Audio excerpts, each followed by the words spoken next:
raise hand function on this thing, or are you supposed to just scream out? You're supposed to be able to see your hand, but there is a raised hand. There is underreaction. Hello, everyone. I'm going to jump right in because I got cut off in my last sentence from the last group, so they'll never know the conclusion of what I wanted to say. So you can finish. Finish the sentence here. We just won't know what it means. Exactly. Welcome, welcome. I'm going to share my screen so that everyone can see. Everyone can see what I'm looking at, but you're going to see the end, so you're going to have to bear with me while we come back to the beginning. There we go. Ah, that did not bring me to the beginning. Sorry. So where I wanted to start today was something that's obviously been on my mind, like it's been on, I think, most of our minds, is the adaptations that we've had to make for community. Because in Judaism, community is incredibly important, right? It is pretty much the thing that defines our rituals, our practices, our observances. So everywhere we look, we see community playing some type of role in what we do. And that's been very difficult given the current situation. And so that's really where I wanted to focus. And my attention was turned mostly to the idea of community prayer. Maybe it's from attending every evening as we join together on Zoom for prayer that isn't quite in the community, but sort of is. And it keeps me thinking just about every day of why is it that we put so much emphasis on community and communal prayer. And so I bring to you that exploration this evening. And I wanted to start off with this quote from the sage Hillel of, "Do not separate yourself from the community." Because I think this, coming from the Mishnah in the 1st and 2nd centuries, I think this sort of says everything we need to know about Judaism. That we are not supposed, that we're supposed to be part of a community. Hillel doesn't give any reasons for it. He doesn't explain anything more than this. He moves on to another statement, comes from Pirkei Avot. He comes on to another statement, simply leaves it as, don't separate yourself from the community. And that takes hold. That idea takes hold. And as we move forward in Jewish history, we see at other points that this idea gets developed, particularly when it comes to communal prayer. And so a few centuries later, when we're talking about the Talmud, right?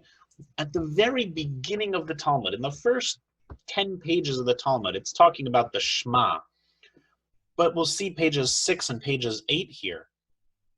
We see that already this idea of communal prayer over individual prayer is taking root.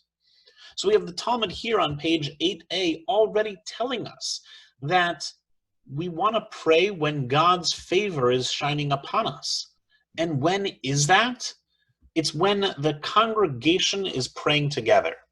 And therefore, the instructions from the Talmud to the individual is that if you're going to pray alone, what is the best time that one person should be praying?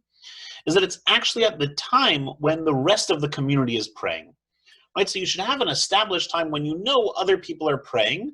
Right? We know every night at 8 p.m., Sunday to Thursday, our community will be gathered together.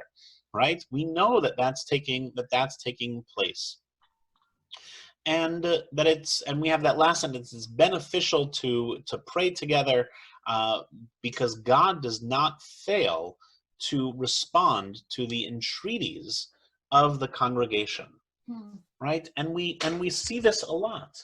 We see this this congregation and this idea of congregation and this idea of praying together in the very language that we use when we pray.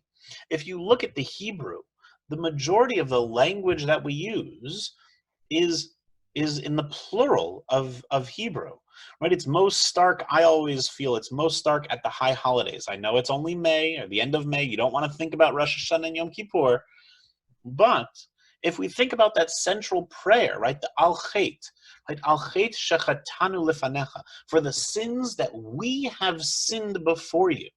We, the community, not the individual, but the community.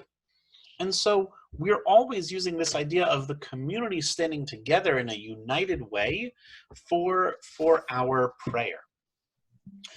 And jumping even further forward, this is the 4th to 8th century, jumping even further forward, my screen's not working, into the 17th century, into the Shulchan Aruch, the thing that codifies Jewish law and is the last sort of united or unified legal code before denominations begin to form. In the 17th century, we see the Shulchan Aruch again reiterating this, giving a hierarchy of when a person should pray, right? That a person should try to pray in the synagogue with a congregation. And if they're unable to, then they should pray when the congregation is praying, which we heard from the Talmud. And if they can't pray when the congregation is praying, then they should do the reverse, and they should come to the synagogue. Now, right? They should come to the synagogue and pray alone.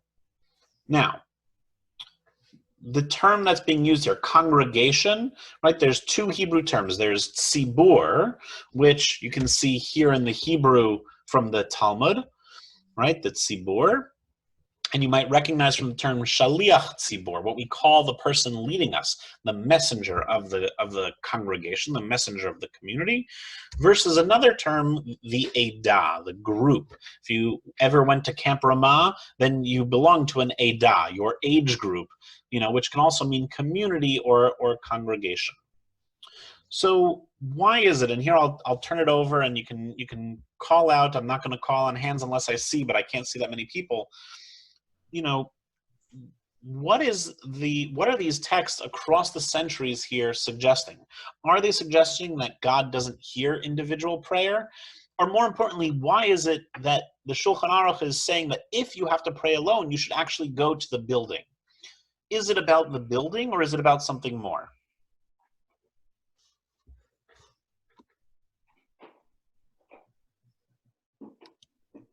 Anyone? Someone, come on, someone be... Do they think that if you went to the building, then you wouldn't be praying alone? Maybe somebody else would be there? Mental state? Yes, Debbie. I think, yes, I think you're correct. Sorry, I'm moving my papers around. Right? I think you're correct that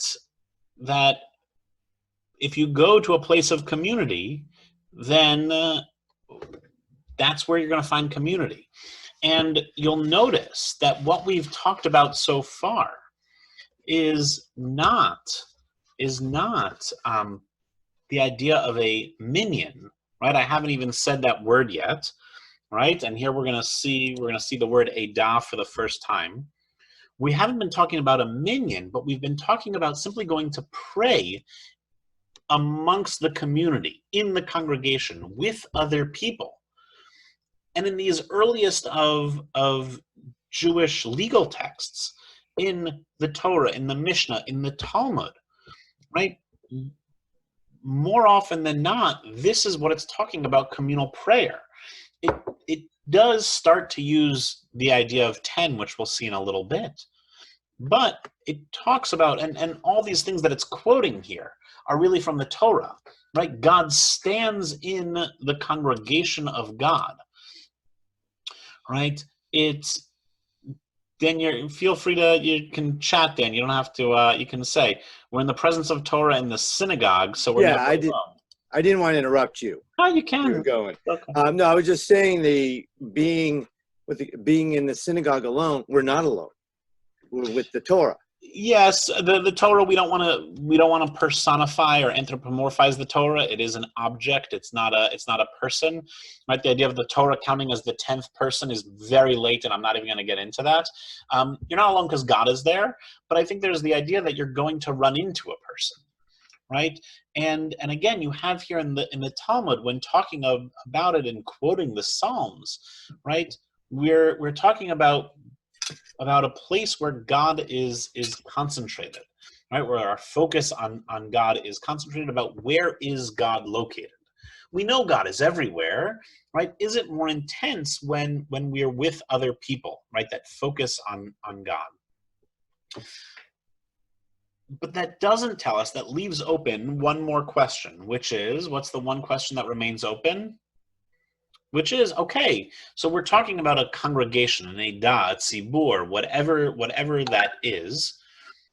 How is it defined, right? We know what a congregation, I mean, we have an idea of what a congregation is, but it doesn't tell us what it actually is, what constitutes that. And we look for that source.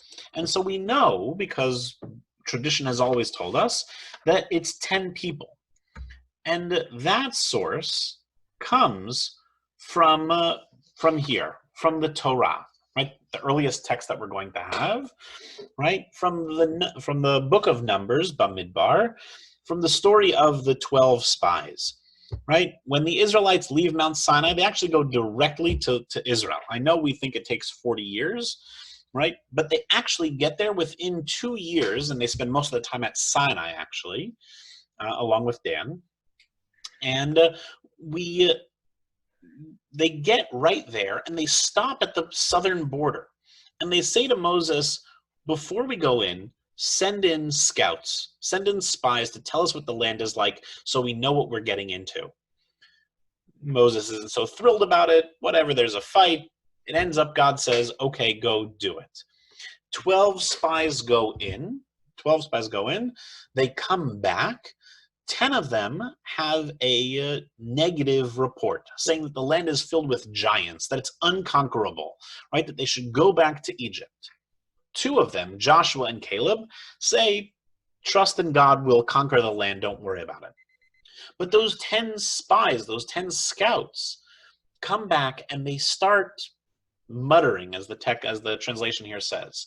They start spreading rumors, they start talking against God, against Moses, against Aaron, saying that this land isn't good. And they create all sorts of problems. They create a riot against Moses and Aaron, as happens often, until God intervenes. And God calls them the Edah Hara, the wicked community. And that is really the point in the Torah, the least number of people that are called a community in the Torah. And so we learn from that, right? Tradition has learned from that is the minimum number needed for community, is the number 10. So what can we do? What can't we do with that number 10 once we have it? And again, we jump forward to the Mishnah and we get a list of things that we can or can't do. They're called Dvarim Shabikdusha, things that are done in holiness or with sanctity. And we're told that we can do them only with the presence of 10, right? Whether it's say the mourner's Kaddish, whether it's read the Torah publicly, whether it is, Sheva Brachot for brides and grooms, right? All those different things we need 10 for.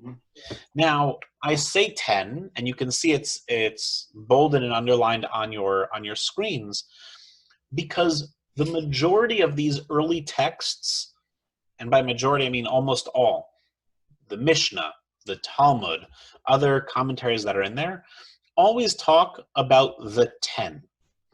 It might be implied that it means 10 men, but it's never expressly said in the Mishnah or the Talmud that it means 10 men of Israelite or Jewish affiliation that make up the minyan. It's actually not until, and here again we see the Talmud reiterating the Mishnah, right? But again, no fewer than 10, and it stops there. It's not until the 17th century in the Shulchan Aruch where it explicitly says that we don't mean slaves or women, that it means only men. And it talks about whether or not a minor, a male that's under the age of 13 can count because he will eventually become obligated, but a woman won't. It goes into a little bit deeper discussion than I have up here on the screen. But nonetheless, over and over, right, until the 17th century, it's really the first time where it explicitly says that a minyan is only men, right? So we have that development of the minyan from, a community of spies to to just the number 10 something or another. And it's not until the 17th century, almost 2,000 years after the story of the spies, or almost 2,000, after the story of the spies, that we finally define what exactly a minyan is. But Judaism didn't stop in the 17th century.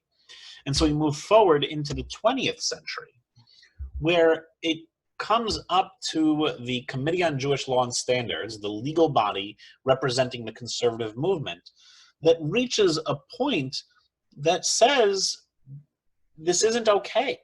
That says our minyan, our community, not our minyan, our edah, our tzibur, our community, our congregation, is more than just the men. That it's made up of men and women and other people as well, right? However you define yourself, and they need to be able to count in the minyan.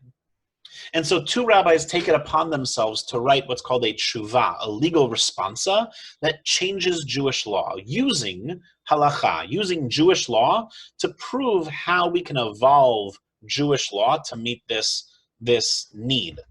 And those two rabbis are Rabbi Philip Segal, and Rabbi Aaron Blumenthal.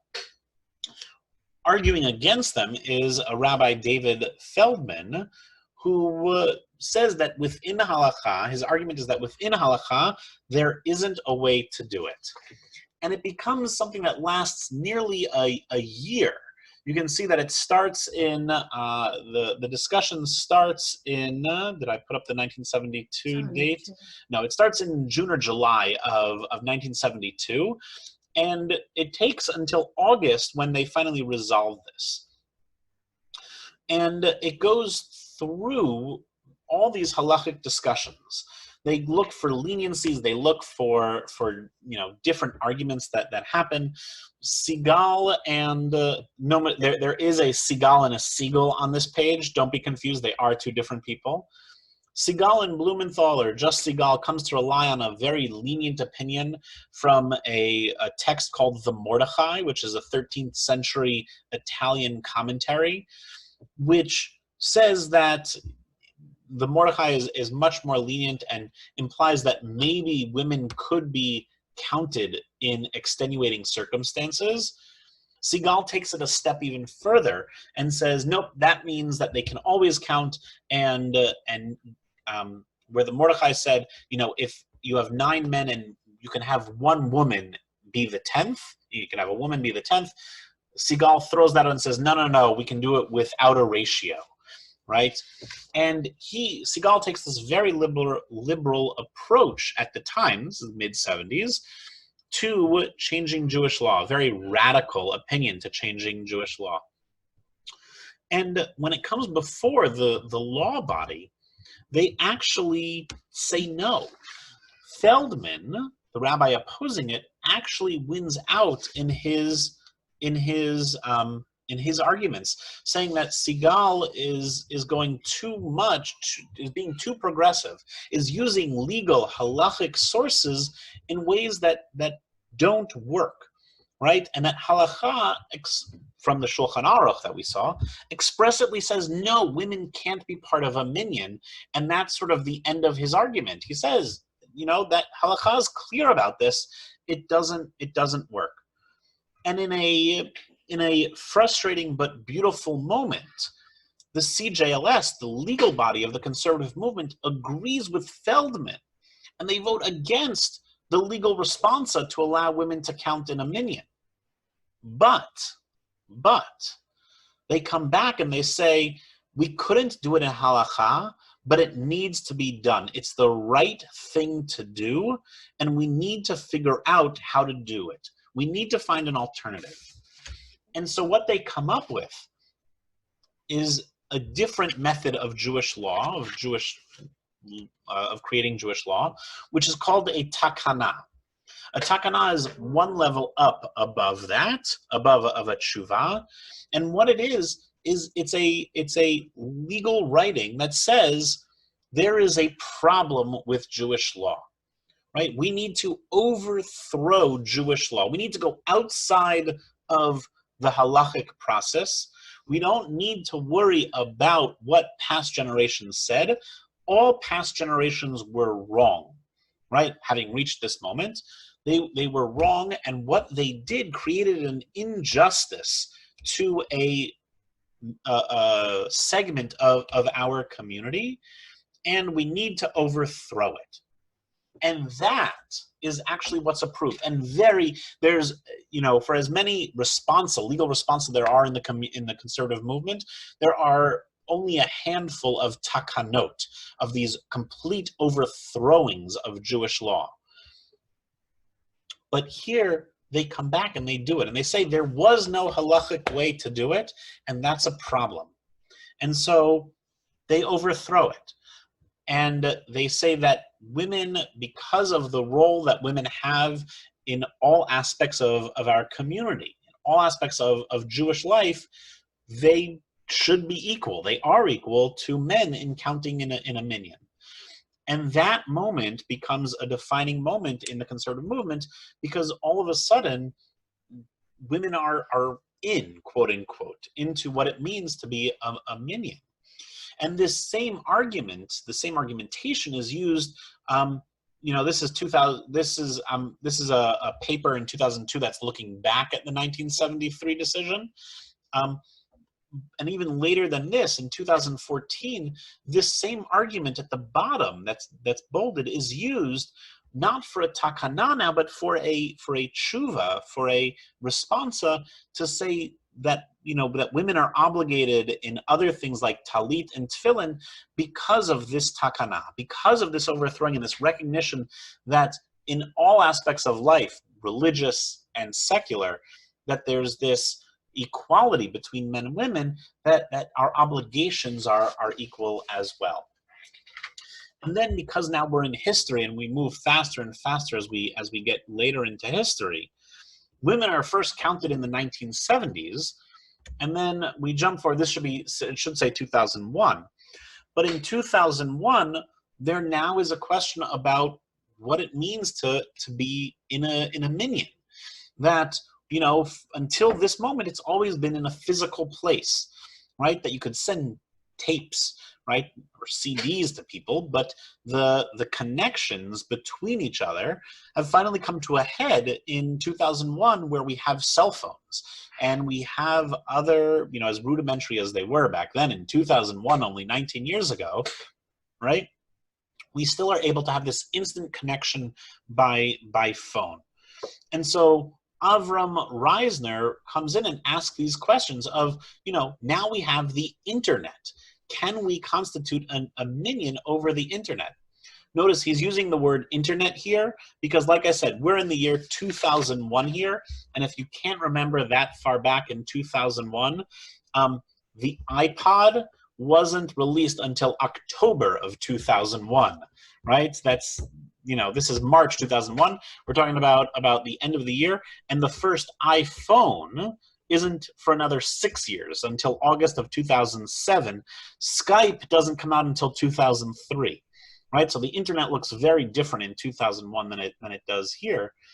And because of that, Reisner comes down and says that when we're talking about the internet, there isn't a way to do video yet, right? He comes down, if you look at the very bottom, right, he says audio is really enough, right? It specifically refers to hearing, not about that, but he's not willing to go too far because internet technologies aren't so great in 2001, right? Most of us were still on dial-up modems in 2001 or had T3 lines or something like that. And so he doesn't allow you to be part of a community over the internet or over a phone because there's delays, because you're not really there. He requires a minyan in a physical space in order for that to happen. And we know that even today, 19 years later, there's still a delay, because if we tried to all sing together over Zoom, and we've learned that over and over, it doesn't really work, because there's still a split-second delay in our communications. And that brings us to this moment, right? To March of 2020, in response to COVID, in response to what's going on, of this desire by the CJLS, by the legal body, to say, no, you can do those dvarim shabikdusha, those things that are only done in community prayer, you can do them over Zoom or over the internet or Skype or whatever other digital platform you're using. Now, this is an opinion of some members. It's not a legal ruling, right? There are many of us, including Olam Tikva, that say, it's not. We aren't together physically, right? Right now, I can only see 4 of you on my screen. I know there's more of you there, right? But I can only see 4 of you, right? And I can see there's some empty chairs that I scared some people away in the middle of this, right? That you were able to get up and leave, right? Which is not what it means to be part of a community. And so there's this challenge, and so it doesn't become a legal ruling of any movement, right? That you can constitute it, but it's an opinion, and it's left up to the communities to make that decision. And we want to find that balance, I think, right? We want that balance of what does it look like when we're in community together? What does community actually mean? And I'm going to end where we started, which is with a commentary by Rabbi Barton Nura, not the blue bottle. It is the guy that the blue bottle is named after, but this is Rabbi Barton Nura from the 15th century in Italy, who's commenting about that Hillel quote, who says, what does it mean to not separate yourself from the community? Rather, you're supposed to share your troubles, as anyone who separates from the community will not live to see the consolation of the community. That when we are physically together, the reason we seek each other out is because we want to have that shared experience. And that when we are not exactly together, having that shared experience is much more difficult. And it hurts that we can't have that shared experience, and we work to find band-aids for it. What's the best solution in this shat hadechak, in this emergency situation that we can come up with, recognizing that it's still not the same, right? That in the evenings when we gather for minyan, we still can't give each other a handshake or a hug or have those long private conversations, right, that linger in the parking lot, right? I see a few people who've been on the board in this conversation, right? You all know that parking lot conversation, right? The one that hangs out for another 20 minutes after the board meeting ends or after Kiddush luncheon ends. We can't have those. We've tried to have them on Zoom, but we cut each other off after 3 minutes because that's what happens. And Deborah's in this room and I haven't been moved. So I'm going to say thank you, everyone. Chag Sameach. Enjoy your cheesecake. And Deborah, throw something at your husband and tell him to move me already.